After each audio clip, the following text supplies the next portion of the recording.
Welcome to our YouTube channel Annie की दुनिया। आज हम बहुत इम्पॉर्टेंट वीडियो देखने वाले हैं जो है क्लास 10th मैथ्स का ब्लूप्रिंट का ब्रेकडाउन। ये हमें क्यों पता होना चाहिए बेटा? क्योंकि हम स्मार्ट वर्क प्लान कर सके, हमें पता लग पाए कि कौन से चैप्टर का वेटेज कितना है, ताकि हमें प्रेपरेशन में कैसा और कितना टाइम देना पड़ेगा। You have got all over 14 chapters in your textbook। और अगर हम बात करें तो we are in middle of September, मतलब देखा जाए तो सितंबर हाफ, अक्टूबर, नवंबर, दिसंबर, तो यहाँ तक हमें एक बार हमारी सारी टेक्स्ट बुक कंप्लीट कर देनी पड़ेगी, which is very compulsory, which is very very very necessary. क्योंकि जनवरी में हम 80 मार्क्स के पेपर प्रैक्टिस कर पाएंगे, प्रीवियस ईयर क्वेश्चन सॉल्व कर पाएंगे। तो हमें ये पूरी मैथ्स की टेक्स्ट बुक अच्छे से टिल दिसंबर कैसे करनी है वो रोड मैप मैं आज आपको बताने वाली हूँ। आपको ज़्यादातर चैप्टर्स के नाम पता होंगे, उसके अंदर के कंसेप्ट्स का हल्का बहुत ध्यान भी होगा, पर जो एक थरो प्रेपरेशन होती है जहाँ पे आप कॉन्फिडेंटली आके मुझे बोल सकते हो कि मैम मेरे ये वाले चैप्टर तो बढ़िया है, कोई भी क्वेश्चन बना के मुझे पूछ दीजिए, मुझे आएगा। तो अगर ऐसे आपके कॉन्फिडेंटली प्रिपेयर्ड चैप्टर्स है तो मुझे कमेंट में फटाफट से बता दीजिए कि वो कौन से हैं। और अगर बेटा नहीं भी है ना, फिर भी टेंशन की बात नहीं है, क्योंकि यहाँ पे मुझे आपको सोल्यूशन ही देने हैं। मुझे मैग्नीफाइंग ग्लास से आपके प्रॉब्लम को एक्सपेंड करना ही नहीं है। I am here to provide you solution, but आपको मेरे साथ हर दिन काम करना पड़ेगा। सितंबर हाफ, अक्टूबर जी मैं जानती हूँ दिवाली की छुट्टियाँ होगी, घर पे सब केओस होंगे, रिलेटिव्स, फ्रेंड्स, फैमिली विजिट करेंगे, पर बेटा बोर्ड आपका एक ही बार आने वाला है, वो है 10th ग्रेड का बोर्ड एक बार, 12th ग्रेड का एक बार। तो ये अपना खुद का एक यूनिक ओकेजन रहता है बच्चे अपने लिए। तो त्यौहार, फेस्टिवल्स, फैमिली को थोड़ा बहुत बैकग्राउंड में रेयर व्यू में लेके हमें हमारी पढ़ाई पे ज़्यादा टाइम देना चाहिए और देना ही होगा, क्योंकि हमारे पास और कोई ऑप्शन है नहीं बेटा। हमने मार्च, अप्रैल, मई, जून, जुलाई, अगस्त, मिड सितंबर इतना तो ऑलरेडी वेस्ट कर दिया है। तभी हम यहाँ पे ये वाले सिनेरियो में खड़े हैं कि अब हम कैसे कवर कर पाए। तो 14 चैप्टर्स है, इजी वाले चैप्टर्स है, और कुछ चैप्टर्स ऐसे हैं जो इजी भी है और वेटेज भी अच्छा है, तो उसमें आप मार्क्स स्कोर कर सकते हो और कर पाओगे। मैं आपको पूरा ब्रेकडाउन करके बता देने वाली हूँ। आप कौन से मंथ में कौन से चैप्टर को अच्छे से प्रिपेयर करना है वो भी मैं आपको बताने वाली हूँ। तो फटाफट से मेरी चैनल को सब्सक्राइब कर दीजिए, क्योंकि जैसे ही मैथ्स का डाला है वैसे I am going to put down for science as well. Let's go. चलिए, तो ये है हमारा कुछ ऐसा वाला स्टाइल, मार्किंग स्कीम ऐसी हमारी है। तो देखते हैं, सबसे पहले जो रियल नंबर्स चैप्टर है उसमें से एवरेजली 6 मार्क्स का आने वाला है। जो MCQ है वो 3 मार्क के है। जो शॉर्ट आंसर्स, ये वी मतलब वेरी शॉर्ट, शॉर्ट, लॉन्ग, और CBQ means case based questions. तो MCQ का ज़्यादा इसमें वेटेज है, मतलब आपको छोटे छोटे कंसेप्ट्स पे, फाउंडेशनल कंसेप्ट्स पे ये चैप्टर में वर्क करना रहेगा। जो भी MCQ वाला होता है वो खुश होने की बात नहीं है बेटा, वो बहुत डीपली जाता है। वो ऐसी चीज़ होती है कि सही किया तो 1 मार्क, बिल्कुल गलत हुआ तो पूरे के पूरे मार्क्स कट जाएंगे, ठीक है।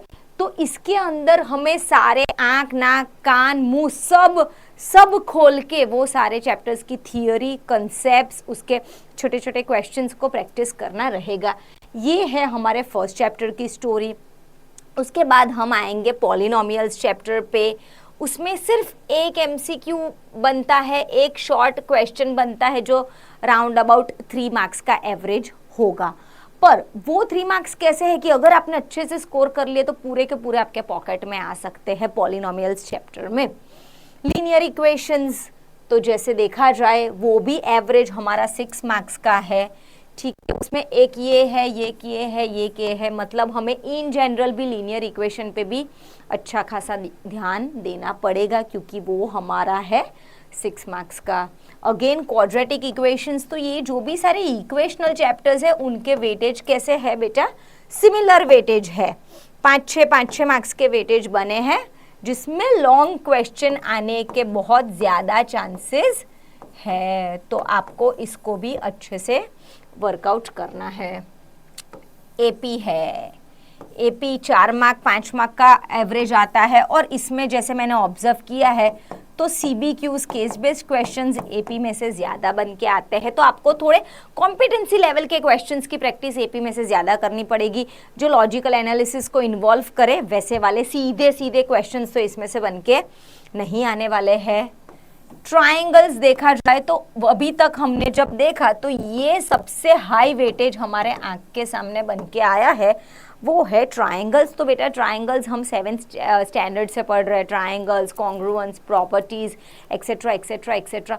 तो अगर उसके भी फाउंडेशन वीक है ना, तो आप 6th 7th के NCERT टेक्स्ट बुक, 8th के NCERT टेक्स्ट बुक को एक बार खोल के रिवाइज कर लो।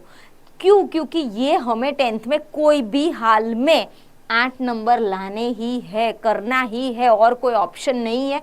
सबसे ज़्यादा वेटेज है, और लॉन्ग आंसर के फॉर्म में, मतलब बड़े वेटेज वाले क्वेश्चंस भी इसमें से ही बन के आते हैं। कोऑर्डिनेट ज्योमेट्री है, जो ज़्यादातर बच्चों को इजी भी लगता है और 6 नंबर का है भाई, तो ये तो फुल ही लाने हैं। इसमें आप कोई भी गलती नहीं करोगे, नहीं करने को मैं अलाउ करूँगी।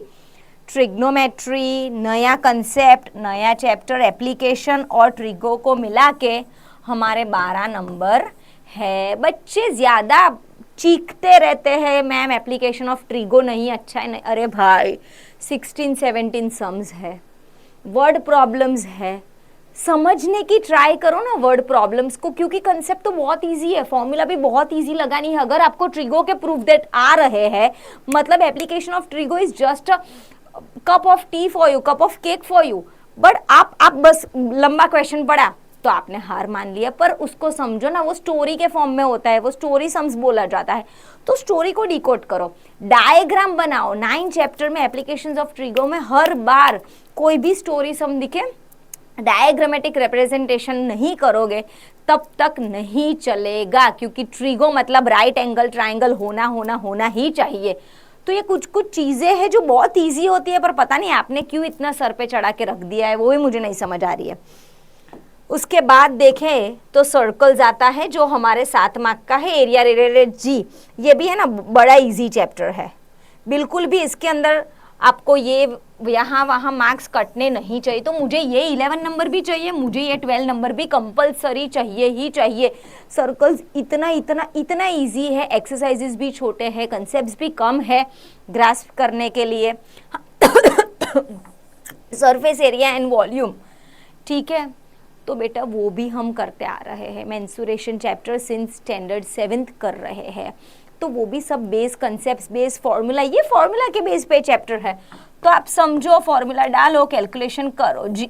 2 चीज़ें यहाँ पे ख्याल रखनी है, एक तो फॉर्मूला गलत नहीं डालना है, और दूसरा कैलकुलेशन मिस्टेक मत करके आओ भाई। 10th में हो काहे की कैलकुलेशन मिस्टेक, तो वो सब चीज़ें बिल्कुल बिल्कुल अवॉइड करो। ये तो सब बच्चों का फेवरेट रहता है, स्टैटिस्टिक्स, प्रोबेबिलिटी, तो इसके भी 11 मार्क बहुत ही इजीली अपने पॉकेट में आ जाने वाले हैं। तो देख ली, ऐसे देखने जाए तो 22 और 12 तो बन गए 34 नंबर, जो आप श्योर शॉट अपने घर में लेके आने वाले हो। ऑब्वियसली ये चैप्टर तो आप ही ने बोला है कि इजी है, तो इसके 6 डाल दिए मैंने, तो हो गए 40। तो बेसिक कुछ ना करके, बहुत इजीली करके भी है ना, आप यहाँ तक तो पहुँच पा रहे हो। पर हमारा टारगेट ये नहीं है। हमारा टारगेट क्या है, बाय द वे आपका क्या है वो मुझे फटाफट कमेंट में बता दीजिए। हमारा टारगेट है 80 में से 78, 79 और 80 ला के रखना। क्यों भाई, 12 महीने थे, 14 चैप्टर्स थे, फिर भी नहीं हो रहा है, क्यों नहीं हो रहा है? तो करो, पॉसिबल है, हो जाएगा, करना ही है। अब हम मंथ वाइज सेग्रीगेट करने वाले हैं ये वाली स्लाइड को, कि कब क्या कौन सा आपको करना है। तो ये जो 2 चैप्टर्स बनते हैं, एक सेकंड, हाँ बेटा, ये वाले जो 2 चैप्टर्स है वो आपको डालने हैं अक्टूबर के महीने में। अच्छे से दिवाली की छुट्टियां है, एनवायरनमेंट भी बड़ा प्यारा रहता है, तो इसको डीपली रूटेड कंसेप्ट्स को अच्छे से करना है। आप कोऑर्डिनेट ज्योमेट्री, अभी आधा महीना ही बाकी है, तो हम इसको सितंबर में ख़त्म करके रख सकते हैं। रही बात रियल नंबर्स की, तो मेरे ख्याल से आपने शायद यही पहला चैप्टर होगा जो 10th में शुरू किया है, इसलिए बहुत एंथुजियास्टिकली हम साल शुरू करते हैं, तो ये चैप्टर तो वैसे भी आना ही चाहिए। तो मुझे ये चैप्टर भी आप ये मंथ में कवर कर दीजिए, और उसके साथ ये एपी में डाल रही हूँ, मुझे ये भी सितंबर मंथ में ही चाहिए। सो सितंबर में हम कौन से करने वाले हैं, 1 करने वाले हैं, 5th एपी करने वाले हैं, और हम 7th कर रहे हैं, ठीक है। अब रही बात अक्टूबर मंथ की, तो मुझे उसमें कंपलसरी 8th और 9th चैप्टर तो चाहिए ही चाहिए, और साथ में मैं आपको 2 इजी चैप्टर भी दे रही हूँ, वो हमारे जाएंगे ये वाले which is statistics and probability, 13th number और 14th नंबर। तो ये हो गया हमारा अक्टूबर मंथ कंप्लीट, जिसमें 2 इजी है और 2 में थोड़ा 2 चैप्टर्स ऐसे जिसमें थोड़ा टाइम, एनर्जी, दिमाग सब हमारा लगेगा। उसके बाद आता है मेरा नवंबर मंथ।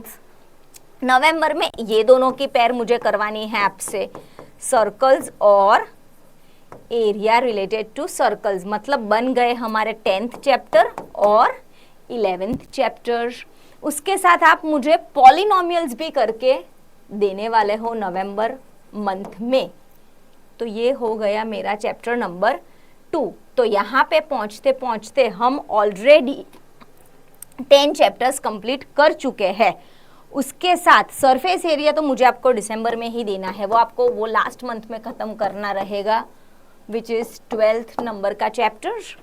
और बचता है हमारे पास ट्रायंगल्स। जी, तो ट्रायंगल्स हम करने वाले हैं, 6 नंबर का चैप्टर है, वो हम नवंबर में ख़त्म करने वाले हैं, क्योंकि अक्सर विंटर वैकेशन भी थोड़ा बहुत शुरू होगा और थोड़ी बहुत छुट्टियां भी यहाँ वहाँ हैं नवंबर में, तो ये वहाँ पे ख़त्म हो जाएगा।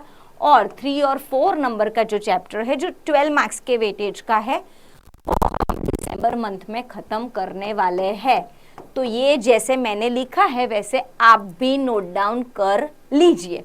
तो ये हो गया हमारा road map according two month wise. पर टॉपिक्स कौन से करने हैं, क्या करना है, हर एक चैप्टर में कौन सी चीज़ें ध्यान रखनी है, वो हम देखने वाले हैं। तो ये आपका पेपर पैटर्न है, सेक्शन ABCDE 20 मार्क्स, 1 मार्कर्स के है, 2 मार्कर्स के, 3 मार्कर्स के, फिर 4 marker questions and this case based आएंगे, ठीक है जी। तो हो गया रियल नंबर्स। तो रियल नंबर्स में आपको पता है इरेशनैलिटी प्रूव करना रहता है।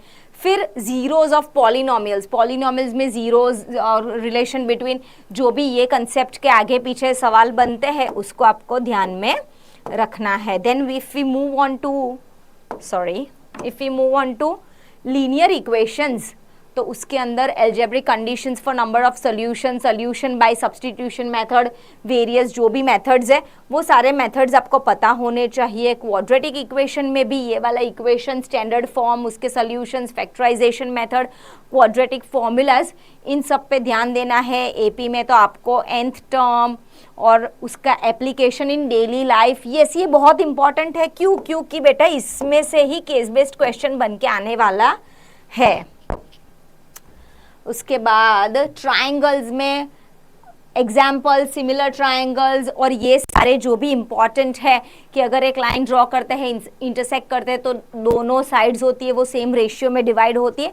तो जो भी थियोरम्स बनते हैं, प्रूफ दैट है ट्रायंगल्स के, वो भी बहुत इम्पॉर्टेंट है।